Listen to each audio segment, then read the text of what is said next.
Guys, magandang umaga po sa inyong lahat. Ngayong umaga kami po ay narito ngayon sa Barangay San Antonio, Santo Tomas City, Batangas, na kung saan andyan po sa pangunguna po ng ating tumatakbo bilang konsilor ng bayan ng Santo Tomas, si Founder Zanny Carpio. Kami po ay narito ngayon sa Barangay San Antonio, Santo Tomas City, Batangas. So yan po, at sa umaga po ito kami po ay narito ngayon sa Purok 7 ng Barangay San Antonio, Santo Tomas City, Batangas, na kung saan ito po ay tawagin pong sulo. Ayan.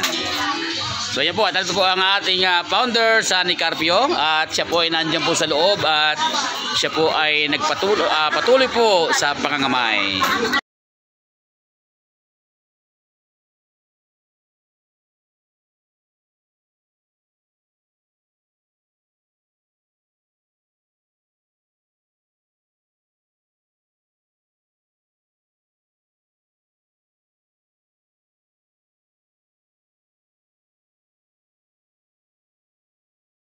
So ayan, at sa mga oras na ito kami po ay narito ngayon sa Purok 7 ng Barangay San Antonio, Santo Tomas City, Batangas. Dito po sa Padulo, dito po sa may paanan ng bundok, dito po sa mga De Los Reyes family.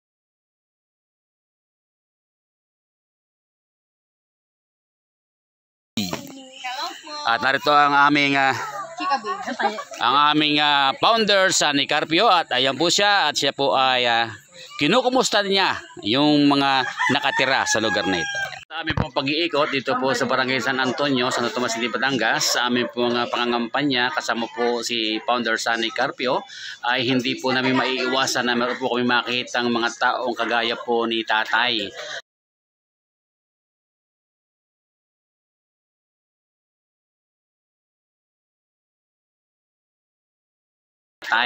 Na sila po ay meron pong nararamdaman sa katawan, na nai-stroke, at ang iba po ay hindi makatayo at dinadialysis.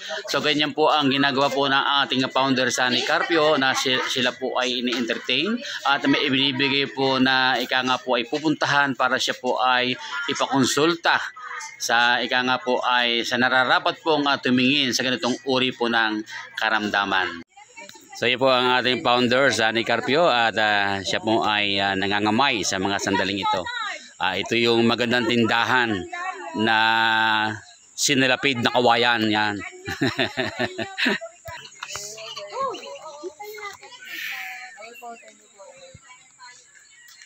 Yan.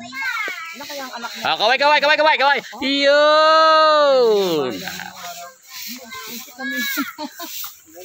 So dito sa aming pinuntahan, ang aming gawing kanan ay tangwang-tangwa, napakalalim na ilat. Ayan. Pag nahulog ka, doon ka na pupulutin sa baba. Ito po yung buhay ng pangangampanya. So yan po, at sa mga oras pang ito ay patuloy po kaming iikot at gagala po dito sa Barangay San Antonio, kung tawagin po yung Putol, Barangay San Antonio, Santo Tomas City, Batangas. At yan po ang aking mga kasamahan naggagandahan at naguguwapuhan. Yan. So yan po, at magandang umaga po sa inyo lahat. Ito po ang inyong kaibigan, kabayan, kabalikatan, Kuya Edgar Makata ng Santo Tomas City, Batangas.